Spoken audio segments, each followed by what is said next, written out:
मैं हूँ कुंदन। उन दिनों मैं नाना जी की बरसी पर नानी के यहाँ आया हुआ था और एक दिन घर में बैठा टीवी देख रहा था। पखेड़ा गांव से एक बार फिर से किसी के लापता होने की खबर आई है। हाँ, ये तो इसी गांव के बारे में बात कर रहे हैं। पिछले 2 हफ्तों से गांव के मास्टर जी अपने घर नहीं लौटे हैं। उन्हें गांव वालों ने आखिरी बार बगीचे वाले रास्ते की ओर जाते देखा था। जो मास्टर जी हर रोज अपने घर शाम होने से पहले लौट जाया करते थे, एक गलती के कारण हमेशा के लिए लापता हो गए। उनकी गलती बस इतनी थी कि उस दिन उनको लौटने में देरी हो गई और वो रात को उस बगीचे वाले रास्ते की ओर चले गए। वही बगीचा जिसे गांव वाले शापित मानते हैं, क्योंकि रात के वक्त जो भी उस बगीचे के पास जाता है वो कभी लौट कर नहीं आता। कहते हैं वो बगीचा लोगों को अपनी ओर खींचता है और एक बार किसी ने बगीचे के अंदर कदम रख दिया, उसके बाद वो हमेशा के लिए गायब हो जाता है। उस बगीचे के ठीक पीछे एक बूढ़ा पेड़ भी है, जहाँ कुछ ही साल पहले गांव के बहुत से लोगों ने एक साथ आत्महत्या कर ली थी। उस बगीचे का रहस्य क्या है वो तो कोई नहीं जानता, पर वहाँ कुछ तो है जो हमारी समझ से परे है।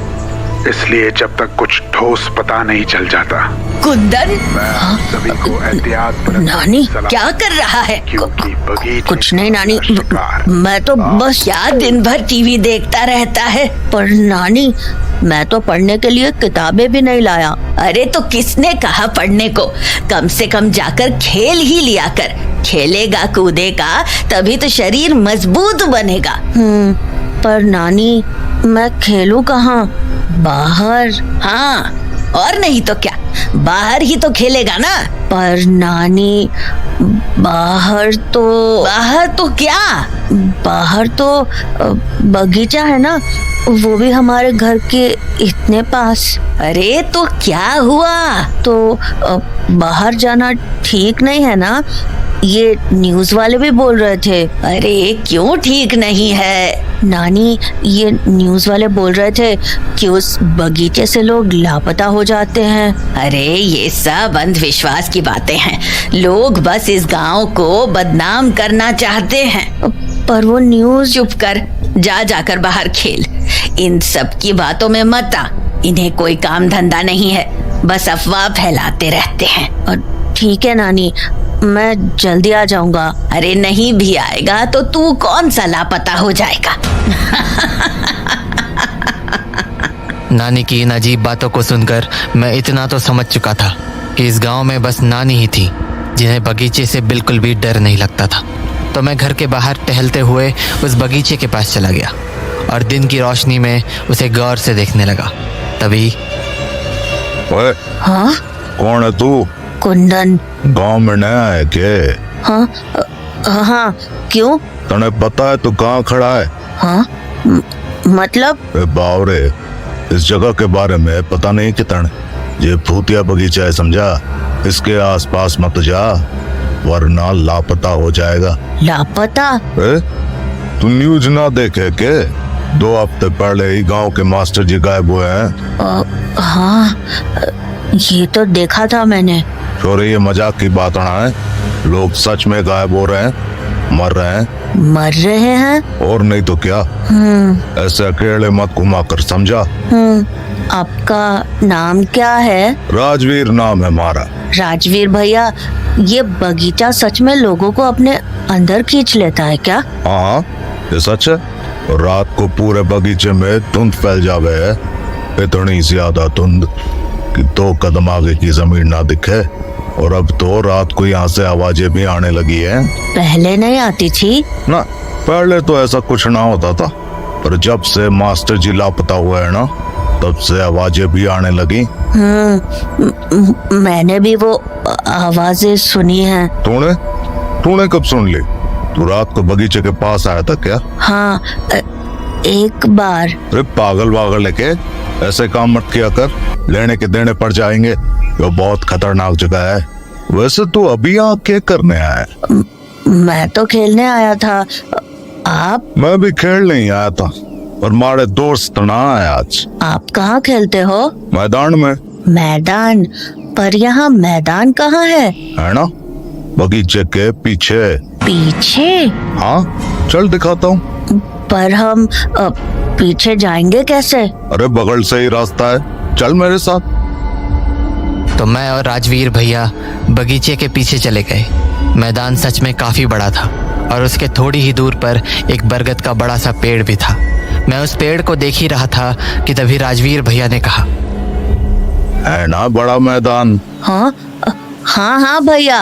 अरे क्या हो गया, ऐसी शक्ल क्यों बना रखी है? हाँ नहीं, मैं बस उस पेड़ को देख रहा था। तुम्हें पता है ये कौन सा पेड़ है? नहीं तो कौन सा है? यो बूढ़ा पेड़ है, बूढ़ा पेड़। बूढ़ा पेड़? तू जानता है इस पेड़ के बारे में? नहीं। कुछ साल पहले बहुत से लोगों ने इस पेड़ से लटक कर अपनी जान दे दी थी। हाँ, क्यों? मैंने ठीक से तो ना पता, पर शायद वो जमींदार से परेशान हो चुके थे। कुछ जमीन वगैरह का मामला था। जमींदार? हाँ। आपको पता है वो जमींदार कौन था? ना, मैं तो ना जानता, तू जाने है के? हाँ, नहीं नहीं। ये बगीचे वाले कांड ना उन लोगों के मरने के बाद ही शुरू हैं। कहते हैं उनकी आत्माएं बगीचे में ही हैं और वही लोगों को अंदर खींच लेती है।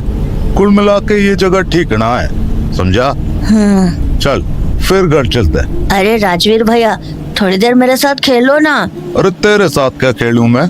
प्लीज भैया प्लीज, बस थोड़ी देर। हाँ चल ठीक, थोड़ी देर खेल लेते हैं। तो मैं और राजवीर भैया वही मैदान में क्रिकेट खेलने लगे। पर तभी राजवीर भैया ने जोर का शॉट मारा और वो बॉल बगीचे के अंदर चली गई। राजवीर भैया, बॉल तो बगीचे के अंदर चली गई। अब क्या करेंगे? अरे बॉल गेट के पास ही पड़ी है, बाहर से ही निकल जाएगी। रुक, मैं निकाल देता हूँ। तो राजवीर भैया बगीचे के गेट के पास चले गए, पर उन्होंने बॉल निकालने के लिए जैसे ही हाथ बढ़ाया, बॉल अपने आप आगे बढ़ गई। अरे तो उन्होंने दोबारा कोशिश की, पर बॉल दोबारा आगे बढ़ गई। हम दोनों को समझ नहीं आ रहा था कि ये हो क्या रहा है। तभी राजवीर भैया ने कहा, लगता है बॉल अंदर जाके ही लानी पड़ेगी। क्या? अरे भैया, अंदर कैसे जाओगे? अरे खुद चल कर जाऊंगा, उसमें क्या है? मत जाओ भैया, वो बगीचा लोगों को अंदर खींच लेता है। अरे बावरे, वो तो रात के वक्त है ना, अभी रात कहाँ हुई है? और वैसे भी सामने तो दिख रही है बॉल। तो रुक, मैं लेकर आता हूँ। तो राजवीर भैया गेट पर चढ़कर बगीचे के अंदर चले गए, पर जैसे ही वो बॉल के पास पहुंचे, वो बॉल घुड़क कर और आगे चली गई और एक वीरान सी झोपड़ी के पास जाकर रुक गई। तो राजवीर भैया बॉल लेने उस झोपड़ी के पास जाने लगे। तभी मैंने बोला, भैया, राजवीर भैया, और आगे मत जाओ प्लीज। अरे सामने ही है, अभी लेकर आया। पर जैसे ही राजवीर भैया उस झोपड़ी के दरवाजे तक पहुंचे, झोपड़ी के अंदर की लाइट जल गई।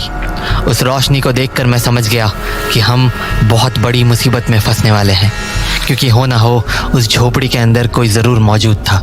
राजवीर भैया, राजवीर भैया, भैया प्लीज प्लीज आ जाओ।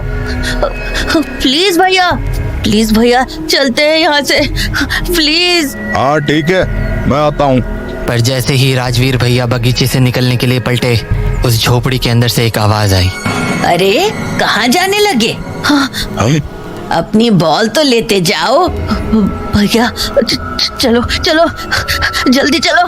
हाँ हाँ, चल चल चल चल। उसके बाद हम दोनों बगीचे से बाहर आ गए और राजवीर भैया मुझे घर तक छोड़ने चले आए।